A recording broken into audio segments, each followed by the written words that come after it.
Adaeze Bello was running. Her heels were gone. She didn't remember losing them. And the marble floor of Bello Tower's underground garage bit into her bare feet like ice. Her phone was pressed so hard against her ear that her hand had gone numb, and the only sound on the other end was static. And beneath the static, faint, terrible, a child's voice screaming her name. Kunle! Kunle, baby, say something else. Say something. The line went dead. 30 seconds earlier, Adaeze Bello had been the fifth richest woman in South Korea, standing in a boardroom in Gangnam, watching men twice her age nod along to a slide deck she'd built from nothing. Now she was barefoot in a parking garage, watching security footage on her phone of a black van pulling away from her son's school with the back door still swinging open. And she understood in the marrow of her bones that every choice she had made in the last year, every secret, every silence, every night she had told herself she was protecting her son by protecting a lie, had led directly to this moment. If you're watching this from your car, your kitchen, your bed at 2 a.m. because you couldn't sleep either, comment below and tell us where in the world you're watching from. And if stories like this one hold you the way grief holds a person, hit subscribe now, because what happened to Adaeze Bello in the next 48 hours will make you question everything you thought you knew about the people closest to you. 6 years ago, nobody in Seoul knew her name.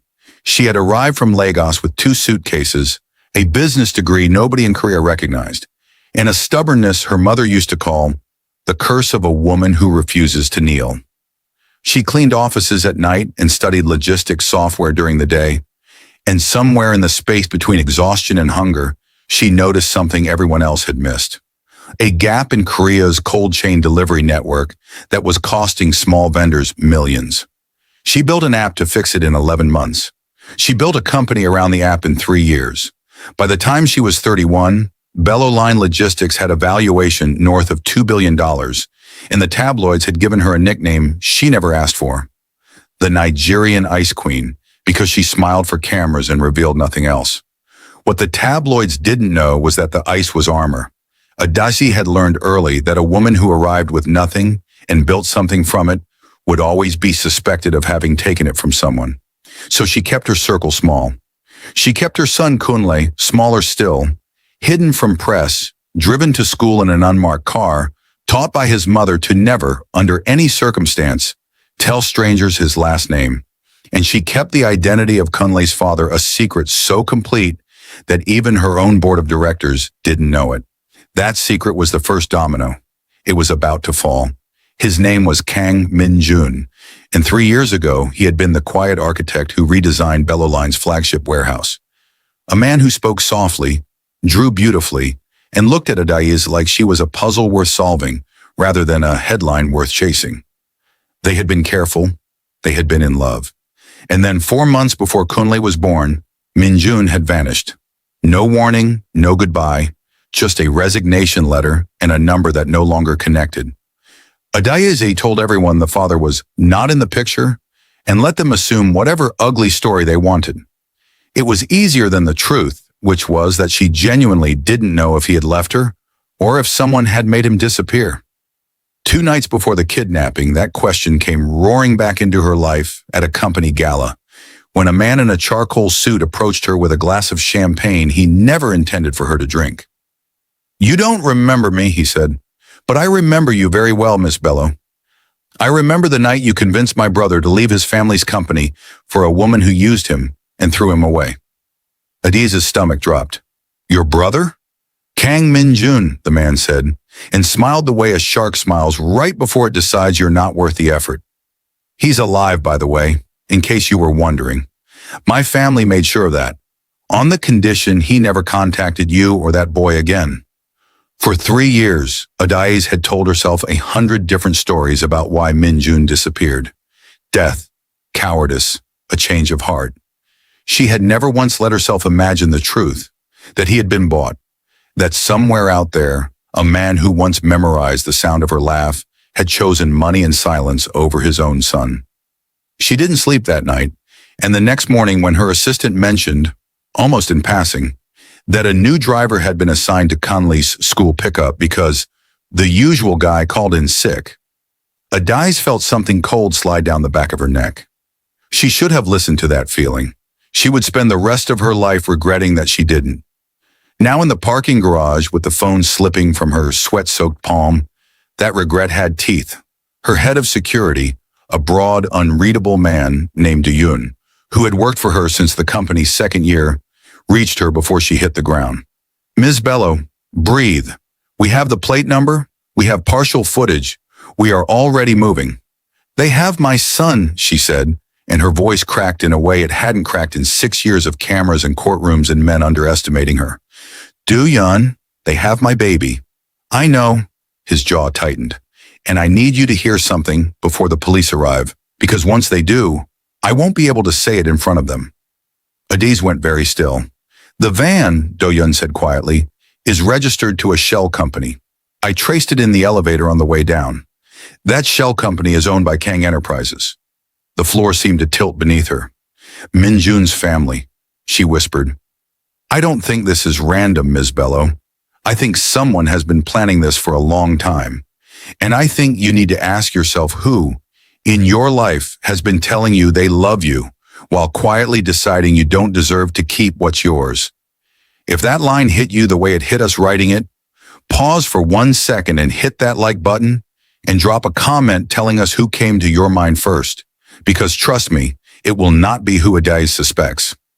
The police arrived 9 minutes later, and with them came a version of Adaeze the tabloids had never photographed. Not the ice queen, not the boardroom shark, but a mother kneeling on garage concrete, describing her son's inhaler dosage to a detective with a shaking voice because if the wrong information reached the wrong hands, Kunle could die of something as simple as forgetting to breathe.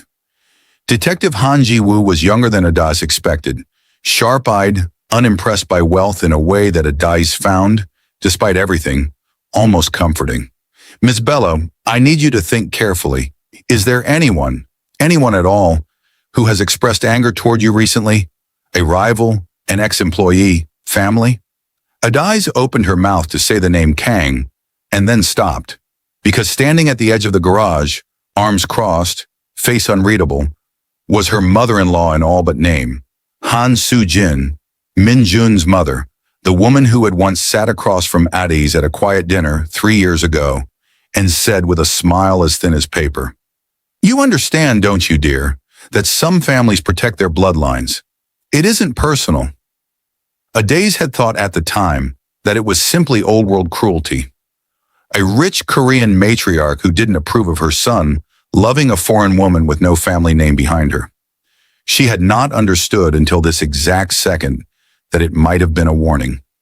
"Detective," Adaeze said slowly, watching Soo-jin's face for even a flicker of surprise as she approached, "I think you need to speak to that woman." Soo-jin's expression didn't move at all. That more than anything, terrified Adaeze. Because guilty people flinch, and Soo-jin didn't flinch. She simply reached into her handbag and produced a folded piece of paper. "Before you accuse me of anything, Miss Bello," she said, voice cool as the marble beneath them, "I think you should read this. It arrived at my house an hour ago. By courier." Adaeze unfolded it with hands that had never once shaken in a boardroom and were now shaking uncontrollably. It was a photograph. Kunle, blindfolded, sitting in what looked like a bare concrete room, a newspaper from that morning held beneath his chin to prove the date. Beneath the photo, a single typed line. "You have 72 hours to sign over 40% of Bello Line before the world finds out what you did to get it." "What I did to get it," Adaeze repeated, staring at the words until they blurred. "I built this company with my hands. I never took anything from anyone." But even as she said it, a memory surfaced. Small, buried, something she hadn't thought about in 6 years.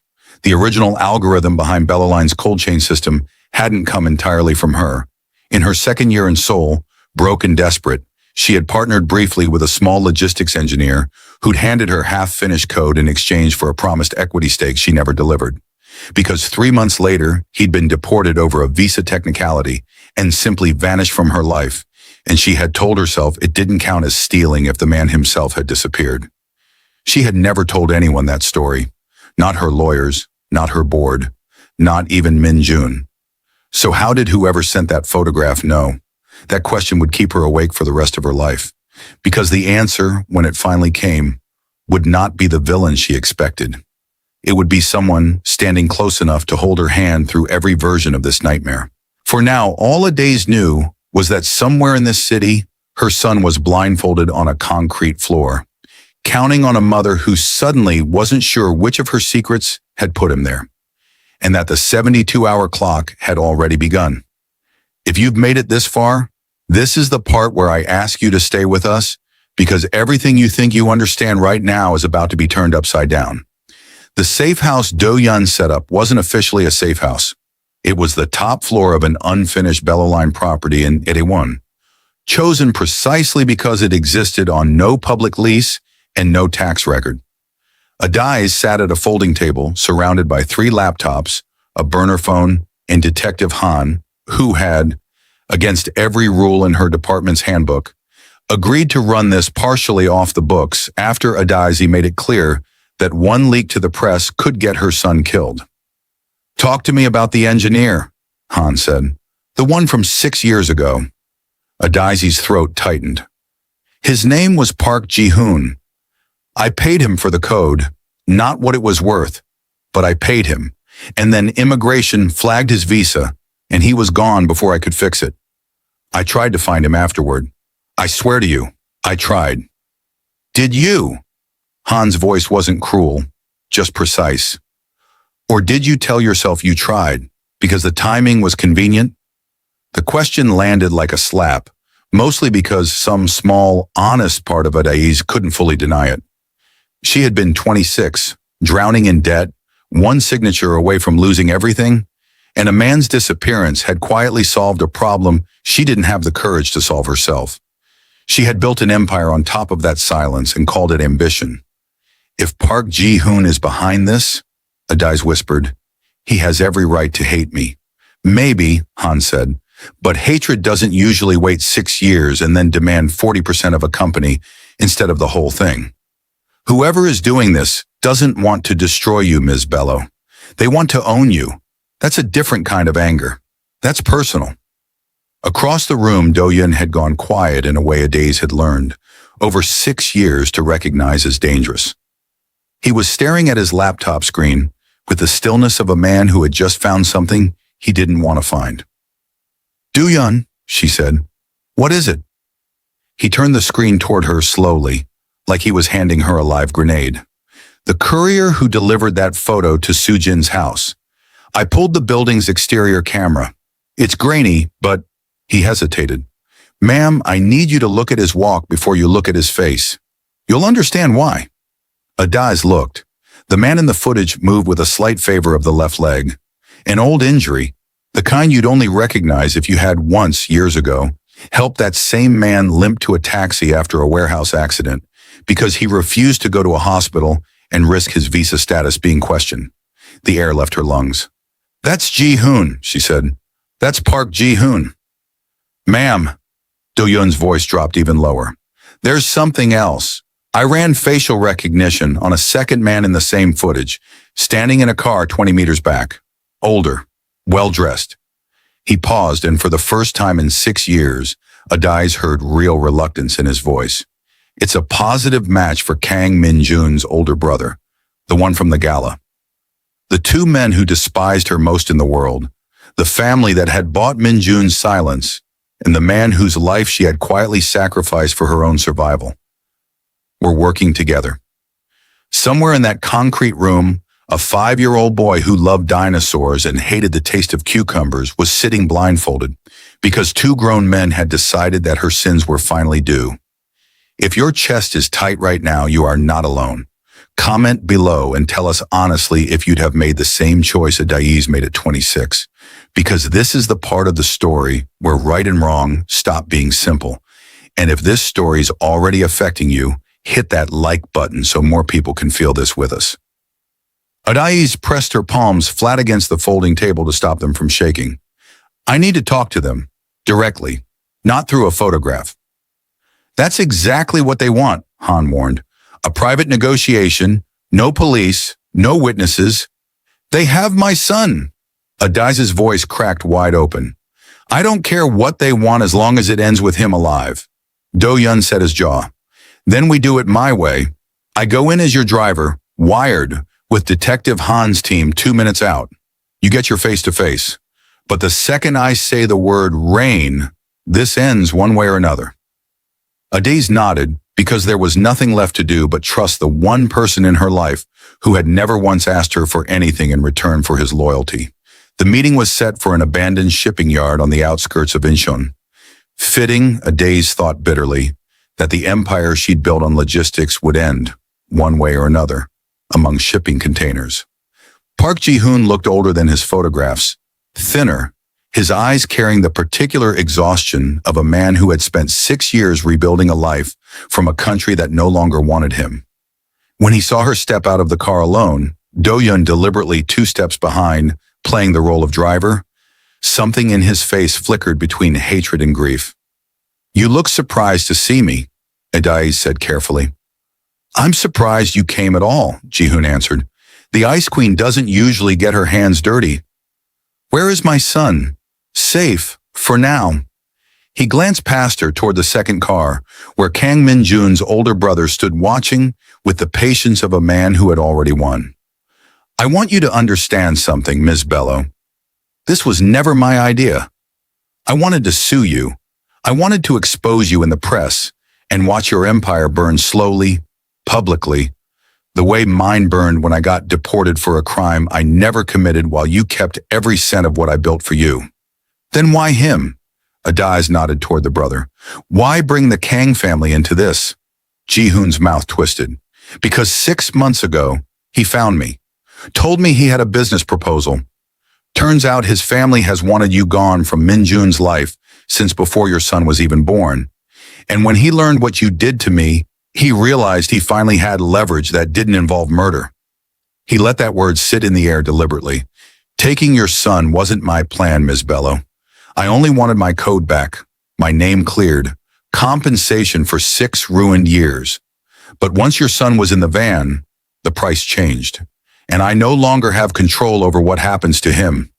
Adaze's blood went cold. What does that mean? Before Ji-hoon could answer, the second car's door opened, and Kang Min-jun's brother walked toward them with the unhurried confidence of a man who had never once in his life feared consequences. Ms. Bello, he said pleasantly, let's discuss my terms directly, shall we? Because Mr. Park's grievance is small, mine is not. Where is my son? Adaeze said again. And this time her voice didn't shake at all. It went flat, dangerous, the voice of a woman who had nothing left to lose. The man smiled.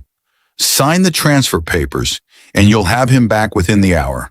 Refuse, and you'll learn exactly how far my family is willing to go to keep our bloodline clean of a foreign woman's ambition. And then from behind him, a car door opened that Adaeze hadn't even registered as present. And a man stepped out whose face she had spent 3 years trying and failing to forget. Min-jun, alive, thinner, older around the eyes, staring at her across a shipping yard like a ghost who had finally decided to haunt the right person. Adaeze, he said, and his voice broke on her name in a way that told her instantly that everything she thought she knew about who had betrayed her and why was about to shatter completely. If you need a second before we keep going, take it. But don't go anywhere, because this is exactly where the story stops being about a kidnapping and starts being about the truth Adaeze has spent 6 years running from. You're alive, Adaeze whispered, and every year of practiced composure cracked down the middle. You let me believe you left us. You let our son grow up thinking his father chose money over him. I never chose anything. Min-jun's voice was raw. My family told me you'd taken a payoff to disappear from my life. They showed me a bank transfer with your signature on it. I believed it because I was a coward, and because grief made it easier to hate you than to keep searching for a truth I was terrified of finding. A bank transfer, Adaeze repeated slowly, and something clicked into place with sickening clarity. Do-yun? Every head turned, because standing at the edge of the shipping containers, no longer playing the role of quiet, loyal driver, Do-yun had lowered his radio and was watching the entire scene unfold with the calm of a man who had been waiting 6 years for this exact moment to arrive. You've always been so certain that loyalty only runs in one direction, Ms. Bello, he said quietly. I forged that transfer myself. I sent it to the Kang family the week I found out you were pregnant, because I knew that if Min-jun stayed, I would lose you both. The woman I'd loved since your second year in this country, and the boy who should have called me father. The shipping yard went utterly silent. You, Adaeze breathed. This whole time, the kidnapping, the shell company, the photograph was real, Do-yeon said, and for the first time his composure slipped into something almost like grief. I didn't orchestrate the kidnapping, Adaeze. I swear that to you. But when I discovered what the Kang family and Park Ji-hoon were planning, I saw an opportunity to finally tell you the truth without losing everything I'd built protecting you both. I was going to be the one who saved your son. I was going to be the hero you finally chose. Where is my son? Adaeze's voice was no longer flat. It was a blade. Do-yeon's eyes flicked, just once, toward a container at the far end of the yard. And that single glance was all Detective Han's team needed. 2 minutes early, they moved in. Floodlights, shouting, the controlled chaos of a rescue that had been building for 71 hours. And in the confusion, Adaeze ran. She ripped open the container door with hands that no longer belonged to a billionaire, only to a mother, and found her son curled small against the cold metal wall. Blindfold gone, tear-streaked, alive. Mom! His voice broke everything left inside her. You came. I will always come, Adaeze said, gathering him into her arms so tightly he gasped. Always. Do you hear me? Always. Behind her, the shipping yard erupted into arrests. Ji-hoon dropping to his knees without resistance, the Kang brother screaming about lawyers no one was listening to, and Do-yeon standing perfectly still as officers approached, his eyes fixed not on the flashing lights but on Adaeze and the small boy wrapped in her arms, as if memorizing a family he had just destroyed his own chance of ever belonging to. Min-jun crossed the yard slowly, kneeling in front of the son he had never truly met, and for a long moment nobody spoke, because some reunions are too fragile for words. Hi, Min-jun finally whispered. I know who you are, Kunle said, 5 years old and somehow steadier than every adult around him. Mom has a picture of you. She thought I didn't see it. She kept it in her desk.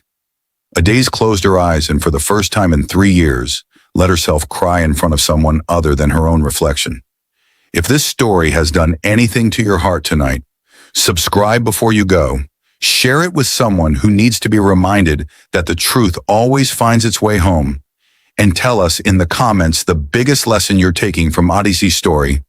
Because 6 months later, when Adaeze stood at her son's kindergarten graduation with Min-jun, quietly beside her and Do-yeon's trial finally behind them, she understood something she would carry for the rest of her life.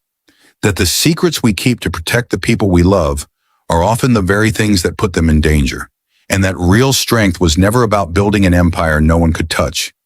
It was about finally letting the right people close enough to help her hold it.